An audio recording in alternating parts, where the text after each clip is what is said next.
now get started, and I'll also start recording. So just be aware that if you have questions and in my response, your questions will be also recorded. So welcome everybody, and thank you for attending our monthly webinar. My name is Dr. T. Wu, and today we are presenting a special case. I'm fairly sure many of you have probably heard of the Boeing 737 MAX A and the various troubles that it is in and the tragedies. Today, we're going to largely take a look at this endeavor of developing the plane from a project, program, and portfolio perspective. And what are some of the lessons I think we can learn? So let me start with a brief introduction of myself. My name is Dr. T. Wu, and I am the CEO and founder of PMO Advisory. PMO Advisory is a PMI registered education provider, and we provide training and project management consulting services. So here's a little bit about my background.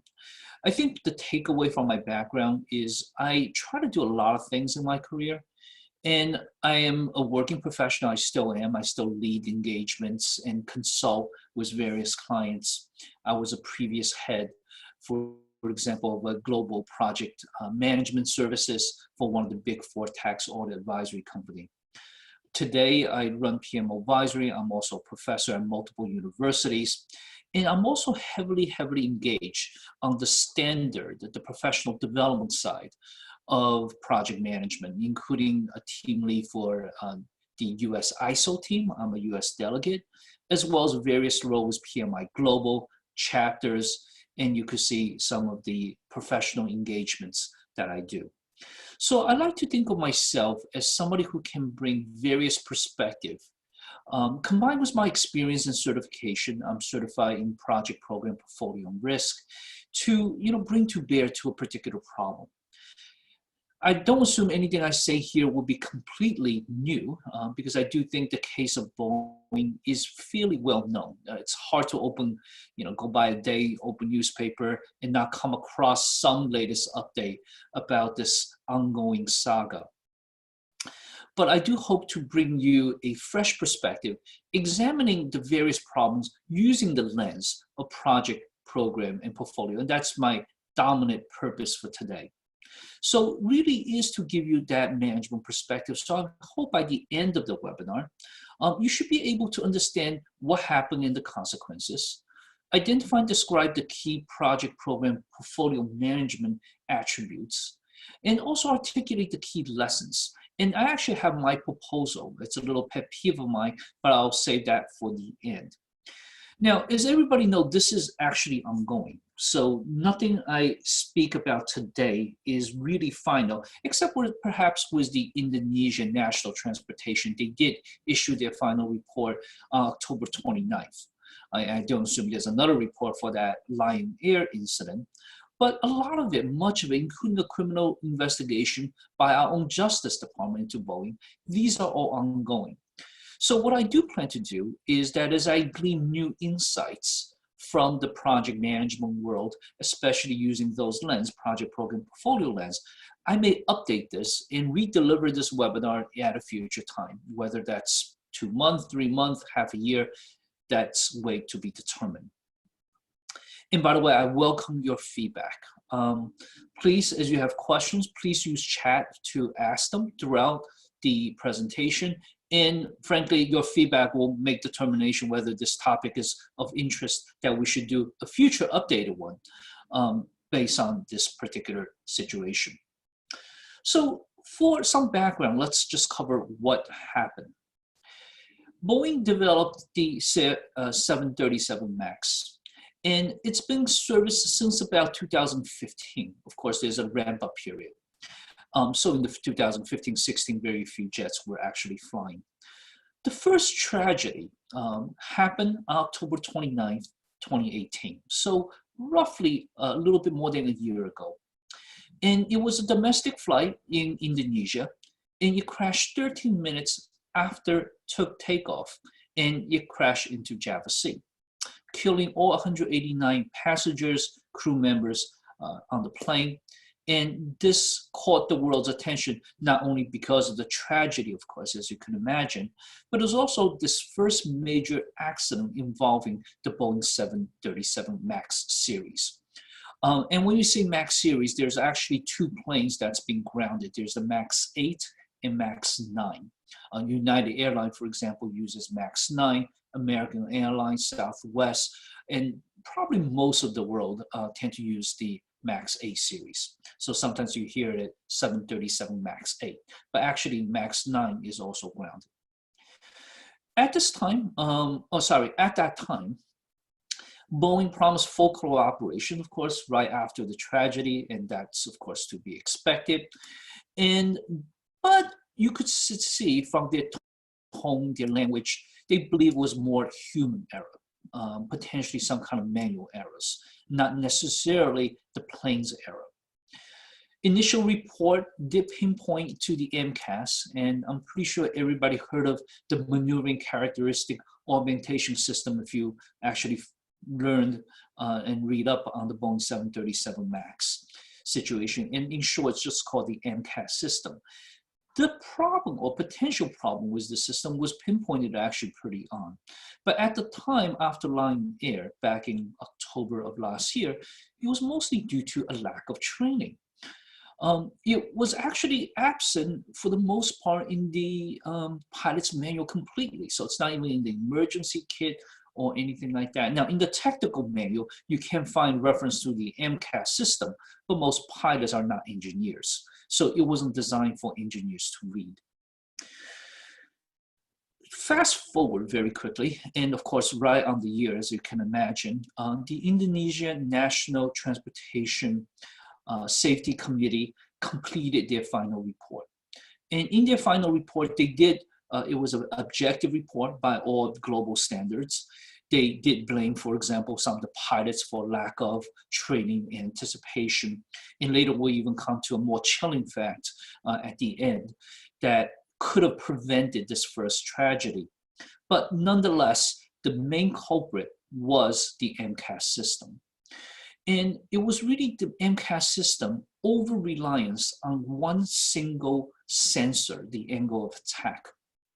And at the time, they also believed the sensor was also defective. So you essentially created a single point of failure on a commercial airline. As I'm sure for those of you who are interested in risk, that is just a very, very high risk to accept.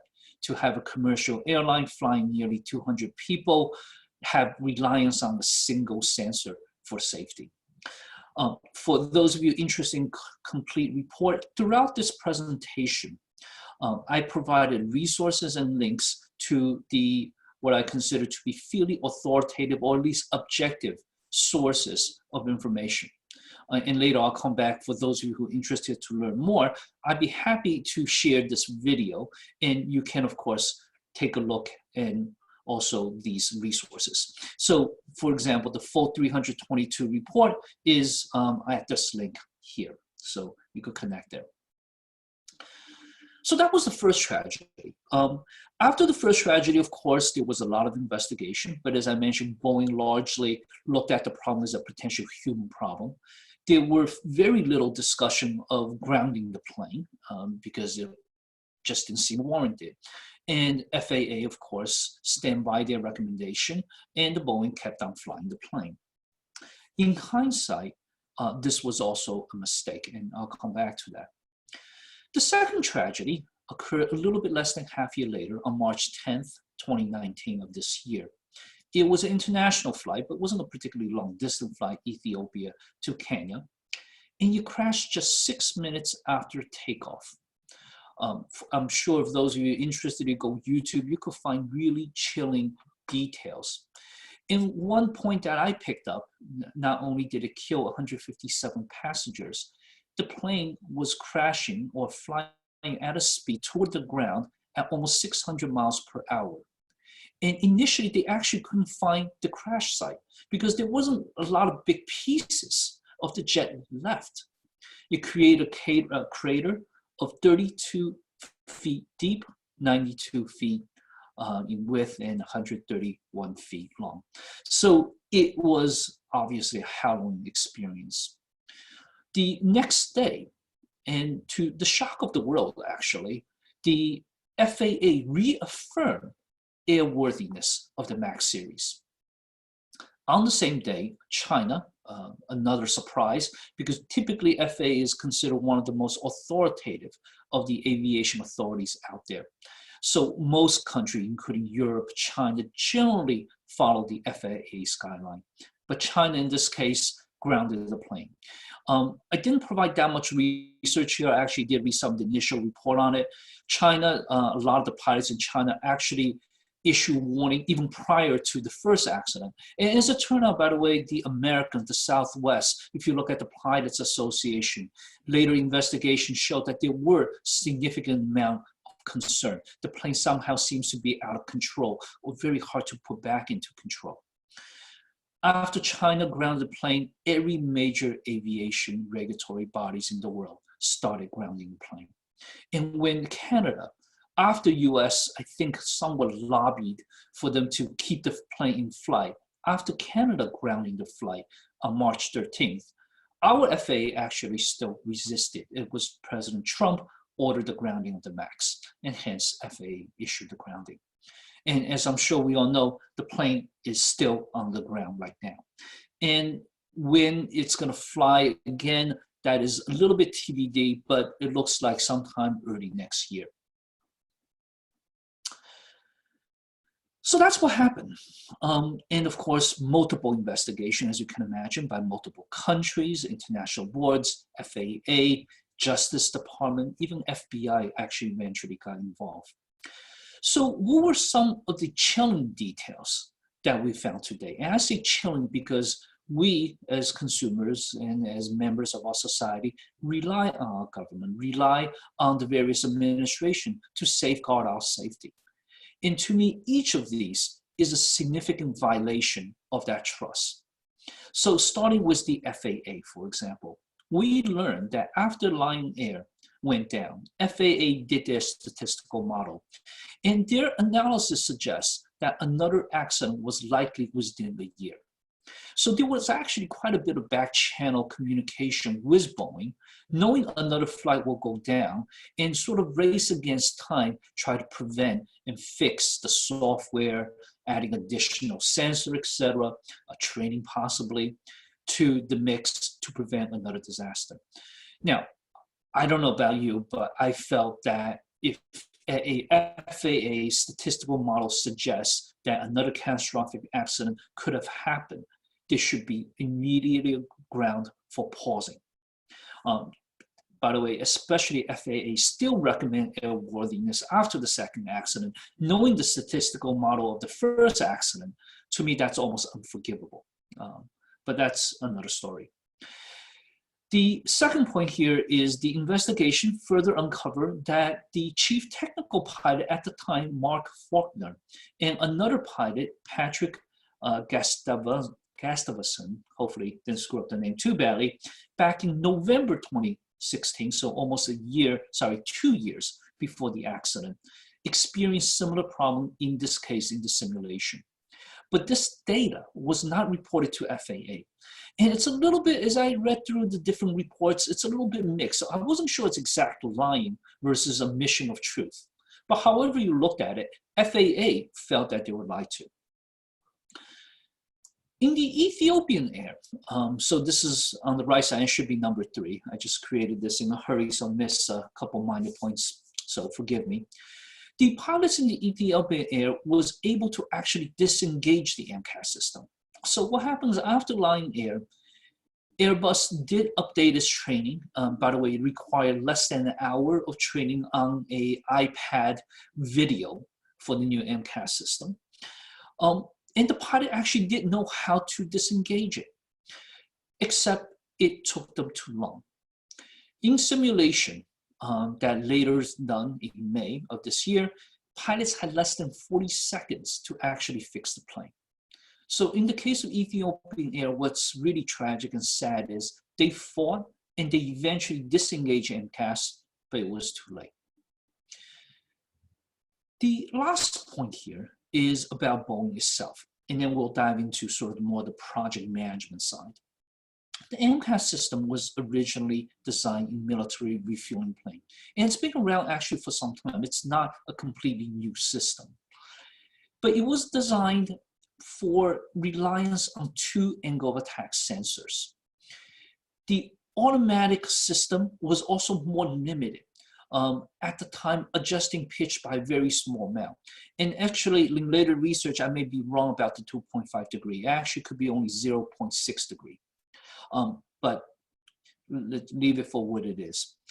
So in the 737 MAX, MCAS rely on just one sensor, and remind you that sensors outside the plane, which is more easily defective, for example, struck by a bird of all things.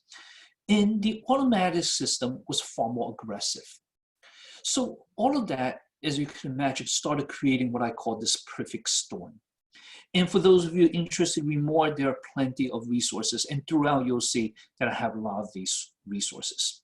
So I try to make it as objective, as fact-driven as possible. So let's look at the project program portfolio analysis.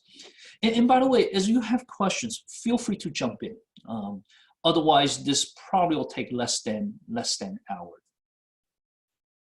Okay. So let's put a little bit context around what this project is. This project started in 2011 for Boeing. This started with Airbus A320neo announced by Airbus. And it's a more fuel efficient plane. Boeing quickly embarked on this design of its 737 when one of their most loyal customer, American Airlines, actually decided to buy some Neo A330. So it put the Boeing into a more panic mode, and they're of course months behind Airbus. And as I'm sure people know that in the airline industry, commercial airline industry, it's essentially a duopoly. A duopoly meaning Airbus providing half the market with Boeing the other half, and on good day, bad day, one of them is going to sell more planes than the other. So they are very, very competitive.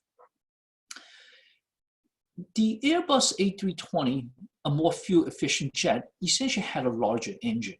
And because the larger engine, it was able to fly further, and with the fuel efficiency about 15%, it also can fly further. So Boeing essentially followed the same game plan. They decided to put a bigger engine on their 737. But the trouble for Boeing, engineering trouble, is that the Boeing is actually a pretty old plane. The 737 flew back in the 1967, give or take, is when it was first designed. And the plane was actually noticeably closer to the ground, its winged, I should say, closer to the ground than the Airbus. So while Airbus had plenty of clearance, ground clearance between the wing of the plane and the ground to put in a new engine, Boeing actually didn't. So Boeing actually had to put the engine a little bit higher on the wing. That changed the aerodynamic of the flight. So what happened is during the flight, they knew that the pitch of the plane became an issue, especially during takeoff. And the MCAS system was added as a system to automatically adjust the plane a little bit downward so it goes into this sort of the safety pattern and doesn't stall. And this was proven, by the way, as a good technology, for example, on a refueling plane. And that was where the MCAS was first developed. You can imagine a refueling plane holding so much of the gasoline, and the jet fuel is extremely heavy. So this system was actually pretty perfected in that sense for the commercial plane. But putting on the commercial plane has a lot of problems. And here we'll start looking at the problem from the project, program, and portfolio perspective. So let me first define what is a project, what is a program, and what is a portfolio, and the management effort around that. For those of us who probably read up on project management, a guide to project management body of knowledge, we know that project is defined largely as a temporary endeavor undertaken to create something unique, whether it's a unique product, outcome, deliverable, or results. And so project is fairly narrowly focused.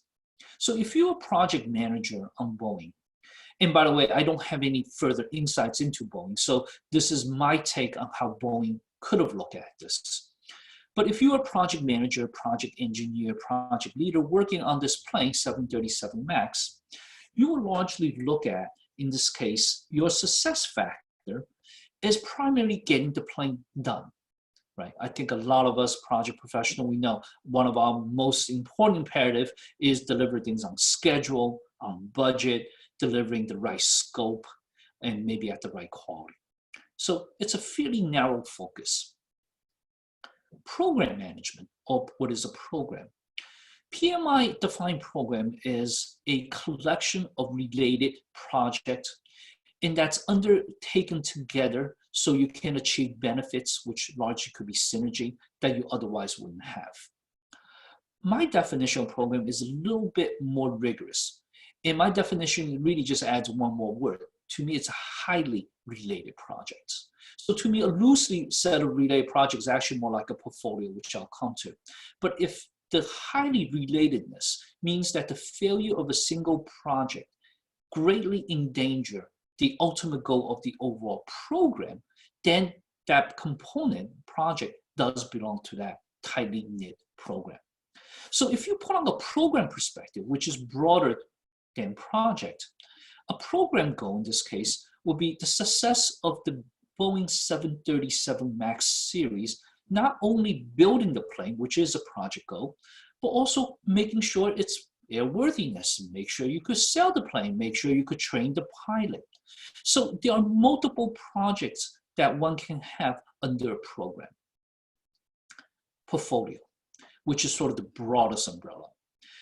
Portfolio, in this case, is a collection of projects, programs, and other components. And in that sense, that the connectedness, interconnectedness of these project program and other components are fairly loose. Generally, a portfolio serves some kind of business goal. So if you have a company selling candies and cookies, you may have two portfolio, one for candies, various type, one for cookies, for example. In this case of Boeing, I look at their commercial airline line of business as a portfolio. They have others, of course. They're a defense contractor. They play a major role in aerospace in engineering as well, beyond just the commercial flight. So portfolio management, in the Boeing's case, probably have something like 5 major set of portfolios. But in this case, narrowing, focusing on this portfolio, it would have been the commercial line of business. And of course, you could imagine in there's a lot of other planes, 747, 767, 757, so on and so forth. Again, I welcome questions, so feel free to jump in if you have any questions, and just use the chat to address them. So challenges from a project perspective. Now, because projects are narrowly focused, I'm predominantly going to look at really from the scope, schedule, and cost perspective. There's also risks that I'll embed throughout the presentation. Boeing reportedly pushed the project team to develop the new plane at twice the normal pace. For their part, they started a month after the Airbus A380neo, and Airbus initially was selling actually quite significantly better in around 2012, 13, 14, 15. And then Boeing started catching up. But the extra speed to approve, for example, technical drawing analysis has its consequence. So in this case, we have read a lot of reports that engineers were pushed to submit technical drawing designs roughly at twice the speed of normal, and of course, skipping over or at least glossing over some of the safeties. We also learned that engineers claimed Boeing prioritized cost over safety. And this, of course, becomes a fundamental question of value. The original MCAS system, as I mentioned earlier, was based on multiple angle of attack sensors. In the 737 MAX, it was based on a single one. And also that the MCAS actually had an indicator that could have been installed in the airplane, but it wasn't installed in the Lion Air because it was considered an enhancement option. So the culprit didn't actually have the sensor. So in the case of the Boeing Lion Air, the pilots reasonably actually know what was going on. So think about it from prospective pilots. They don't see it in their guide. It's not in the emergency procedure. There's nothing on their instrument panel suggesting that something's going wrong. And of course, all these are cost factors. One of the other factors on the costs, later I'll come down to, is I put at more of a program level, is a lack of training. So I'll plant a seed for that. But just looking at the project very quickly, so the quick development effort impacted the thoroughness of analysis as MCAS went through a fundamental overhaul. So what happened is the MCAS system, when it first introduced for the 737 MAX, it was meant to play a pretty low-key sort of back office or automated function that would just keep the pitch within the stable zone. However, through multiple iterations, as they had encountered problems, as engineers were complaining, the MCAS system actually went through fairly fundamental overhaul. But nobody actually sat back and asked, what does it mean? What does it mean for safety? What does it mean for flight instruction? So it went essentially unnoticed. And to make matter worse, later FAA would claim that Boeing actually lied to it in terms of the system and its capability. So what you have then in this case is a perfect storm ruling. Three major factors, of course there could be more, for example, lying and not reporting issues, but one is this just unpredictable system change. And if you think of the plane as an overall system, an automated system that kicks in without notification or warning, now suddenly got more authority and make bigger pitch to the plane, so bigger adjustments than it otherwise would. And remember, it relies on one sensor. So if that sensor is faulty and the system is pushing the plane downward, which is essentially what happened in both cases, the pilots either didn't know in the Lion Air case or in the Ethiopian's case, didn't have enough time to adjust. There was little training. They weren't even aware for the most part at that time, people, that there was a new system. A lot of people disrespected stuff because the pilots, and later we'll come back to Lion Air, but the pilots didn't know that there was something that they couldn't control. They just couldn't pinpoint exactly what it was. And then the third, from a project perspective at least, the indicator light, somehow due to cost saving, or you could say corporate greed because they wanted more money for the enhancement, was not installed. Let's look at now the next level, the program level. At the program level, what we learned is that there are at least a couple major projects that ought to be considered. So if you think about the flight worthiness and the success of the 737 MAX, not just the limited project view, right? Project manager has a bad reputation often. We are often, and probably rightly, blamed for finishing something and then toss it over the fence. I hope is somebody on the other side of the fence will catch it. In IT, for example, in my previous work at running large projects, I'm often fighting with, let's say, the head of the support. Okay, I'm done with the project, you ready to hold it? And the support will say, no, you didn't give me enough documentation. We were in the discussion, we are not ready. From a program perspective, of course, you try to solve that problem because programs, again, are a collection of highly related projects.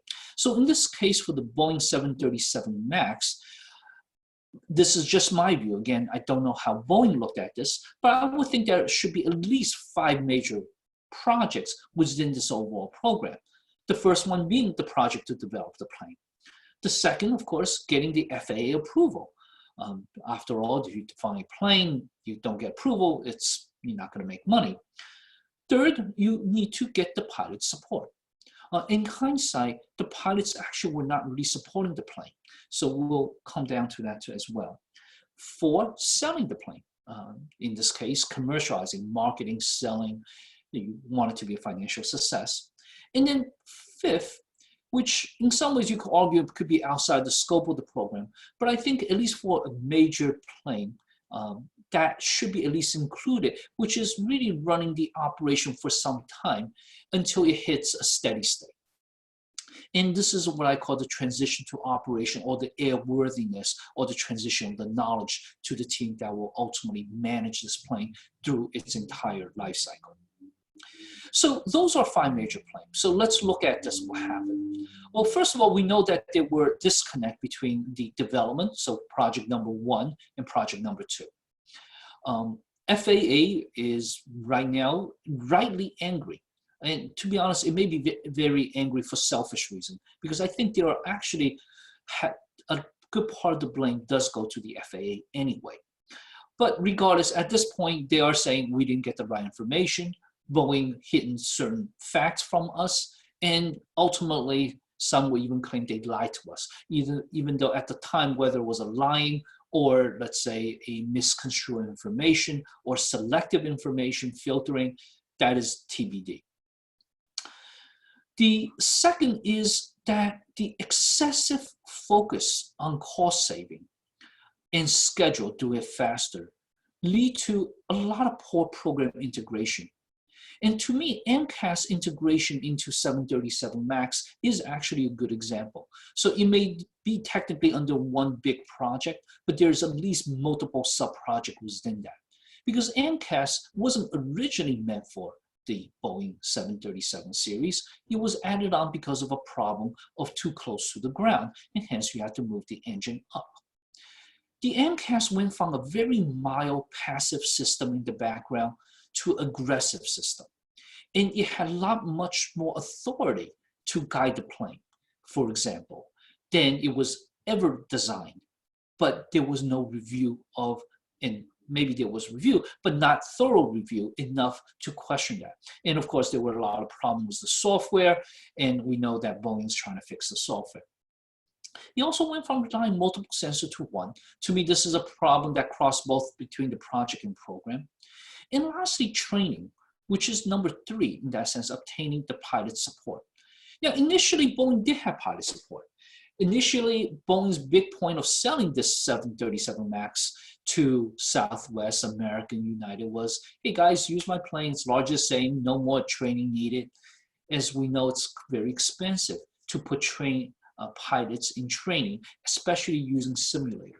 So it was actually a big selling point that the pilot didn't require any new training, and they could just literally jump into the new plane and start flying. I mean, that's what was assumed. We know, of course, that is no longer true.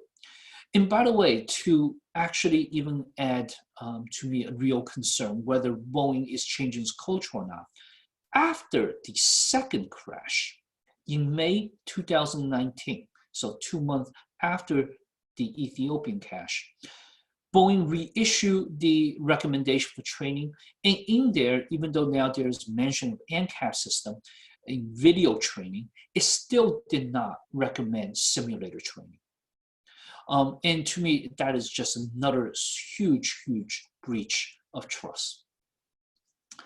Third, excessive focus on commercialization, beating the Airbus A380neo commercially. So what it did is essentially minimize everybody's complaint. It pushed the plane forward, the development cycle forward, knowing very well it's twice as fast, knowing very well that then the chief engineer filed complaints. And they even deflected when the Lion Air first went down, and even a little bit after the Ethiopian went down, saying, well, you know, these are foreign pilots. They were trained differently. They don't have the same standard of rigor as the American pilots. Now, whether that is true or not is way to be seen. There's still investigation ongoing. I'm sure people can be better trained. But keep in mind that in this case for Lion Air, well, they didn't even train MCAS. There was no recommendation for training. And even in the case of Ethiopian Air, it's 1 hour of video. So somehow, given the magnitude and the gravity of the situation, I just don't see that being in proportional.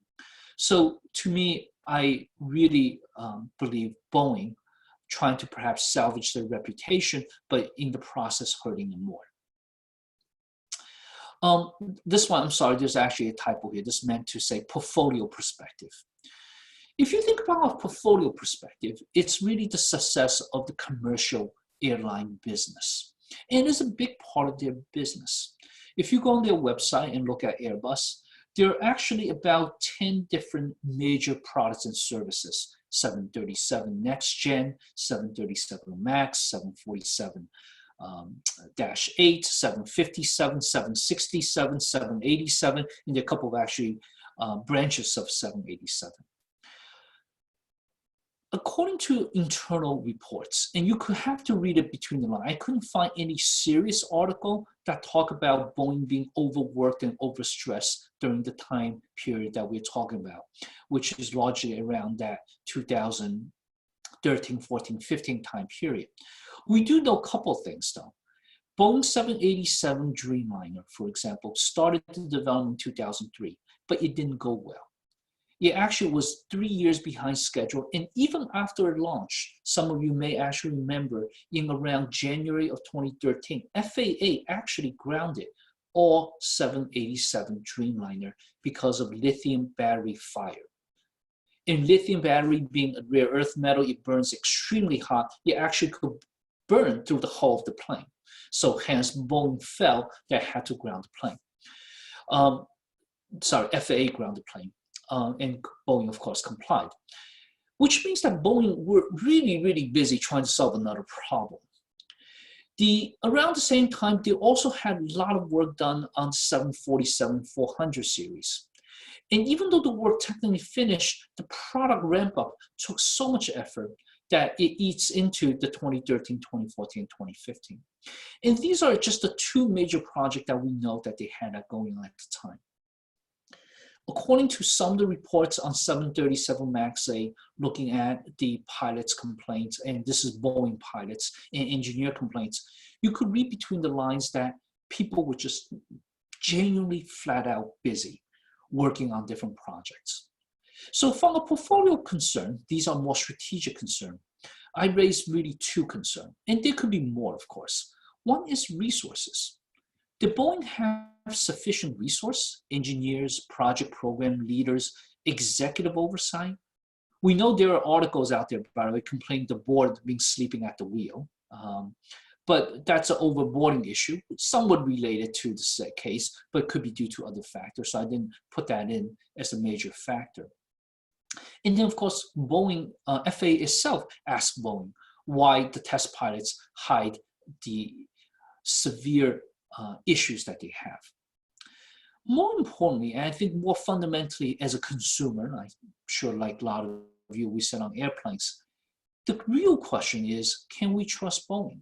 Was Boeing following its own principle? And they had a beautiful webpage, by the way, of all the principles that one would love to think that any commercial airline company would embrace. But here, to me, there was clearly that breach of trust. Now, I cover this sort of summarizes at least where we are today from a project program portfolio perspective.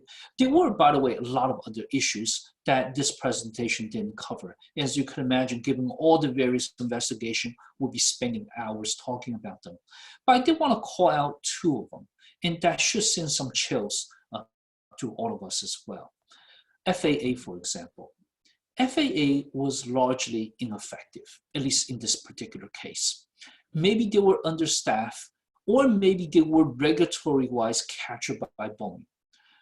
Regulatory capture is a term that we sometimes use when the leaders of these associations or administration that's designed to safeguard consumer safety came from the industry themselves. So they may go back to the industry. So essentially the industry, in this case, aviation, Boeing, had a lot of, I wouldn't call it conflict of interest because that's perhaps a bit strong. At that moment, there may not be a conflict of interest. But over that stretch of one's career, these people play multiple roles. So for example, in the FAA publication on pilot training requirement in the fall of 2017, did not require MCAS training. This is even after a foreign regulator, in this case a Brazilian regulator, came to inspect the plane, ready to purchase the plane, Boeing 737 MAX, came up with 60 bulletins in which Boeing need to comply before it could fly in Brazil. Our FAA, and one of them, of course, is training of NCAS, our FAA did not adopt that. Which raised the question, did ethnocentrism, the belief that we are better than other culture, played a role? And this is not only at the point in 2017, but after Lion Air happened. I often ask the question, will we have another major crash like the Ethiopian Air if Lion Air is not Lion Air, but it's American Airline, United, Delta, and the plane crashed in America? So I do think there is a case to look into this cross-cultural aspect of this case. But again, that's for another day. The other point is FAA was the last to ground the plane. And in some ways, it's rather shameful, of course. We also found out, and this is actually through a whistleblower case that came up with the Office of Special Counsel in September 2019.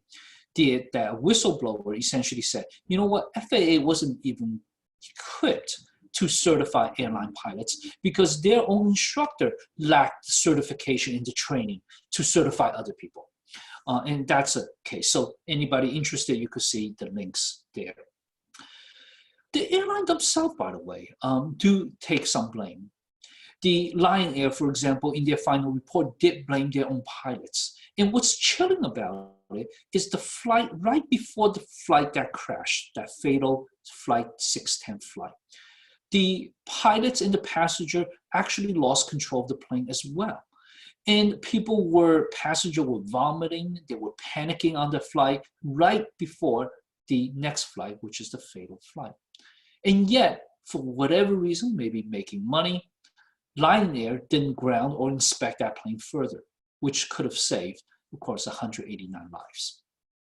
So there are plenty of issues, and this report, or my report, makes no claim that this is conclusive. So the key lessons. I think there are so many key lessons here. I actually started putting them. I just realized it's just a laundry list at this point. Almost for many of us who are project professionals, I'm sure you spotted all the things that possibly went wrong. And I think, so here what I will cite is we are human. We do make errors. And project professionals probably make more errors than the average human because we work in a constrained environment and we often tackle tough problems. Frankly, if the problem is easy, we'd be out of job. We often have fires blaming all around us. What is the latest issue? Did somebody come to work late and that person's so important to the project, everything started to be on hold. The vendor didn't deliver on time, impacting the next item on the list. Right? So these are fires that we have every day. And sometimes, even with our best of intention, projects are not as successful as we'd like to be.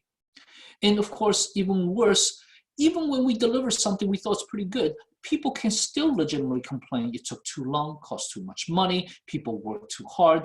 In IT, we have a term called death marches. And customer complain, why was it so hard? Right? So we live in that world. But to me, instead of picking on individual problems, we should think a little bit more holistically. And here is where I put in my 2 cents of thoughts in. For high-stake projects, programs, and portfolios, in which the lives of people, or it could be other important stakes, that's really on the watch, we need to have a guidepost that's just beyond methodologies or standards. And I work on PMBOK standard or ISO standards, right? I think we need a new code of ethics, or at least addition to the current code of ethics, and something that I call the duty of care, which is essentially borrowed from accounting as well as other industries. So what is duty of care? Duty of care is an obligation for project professionals in which we adhere to a standard of reasonable care while delivering projects and minimizing potential harm to the stakeholders. And this includes the customer, the end users, and ultimately the society. And we do this by, 1, define upfront for that particular project, organization, team, or industry, what does reasonable care mean?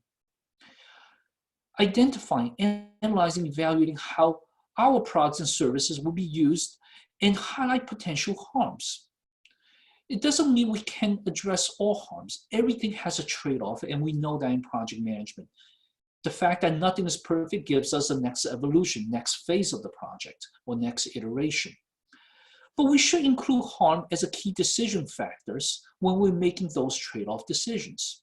Furthermore, if there are harms, but we can't address them for whatever reason, maybe it is indeed too expensive, that doesn't mean we should just shove it under the rug. We should communicate that. We should make that open so people are aware that nothing is genuinely perfect and we could do better in the next phase. So that's how I see, and I'm still perfecting my view on this, but that's how I see currently. And the examples of sort of this lapse of duty of care mentality is evident. We just talked about Boeing. I don't think the engineers, the project managers in Boeing came to work every single day saying we're going to design a plane that's a flying coffin. I don't believe that. I believe these are genuinely good people making good decisions for the most part that optimizes what they were given, whether it's schedule restrictions, cost restrictions, etc. And I think I speak that for a lot of us. We try to do the best that we can. But the Boeing's own philosophy was set aside for the sake of expediency.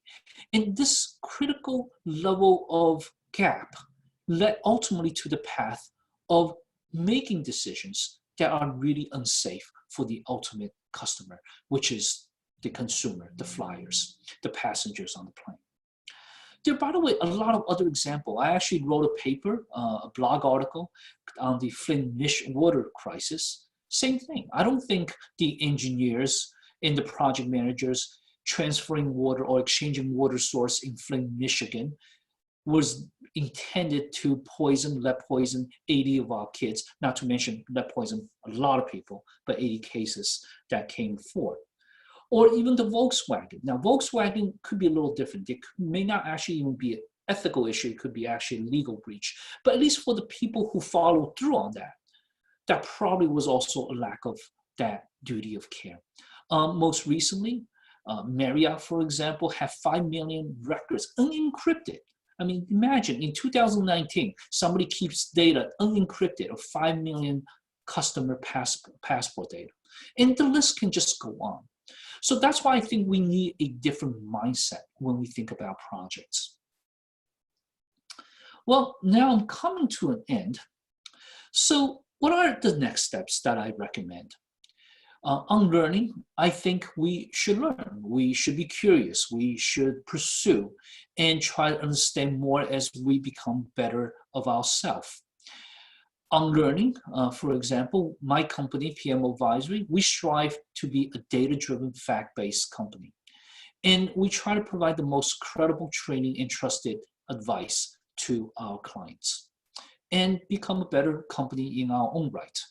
So my recommendation for those of you who are still staying on is I'll make this recording available, review the sources. If that makes you want to understand more, that's great. Improve how you think about the problems at the various levels, the project, program, portfolio. Join our future webinar. Every month we try to deliver something that's refreshing, interesting. And of course, pursue certification to become a better you. And as a small plug for our company, next slide will show you some of the upcoming classes. We do training across project, program, portfolio, risk, and agile. And if you do use the coupon code, as you mentioned, it's really only works this month for the next 30 days or so.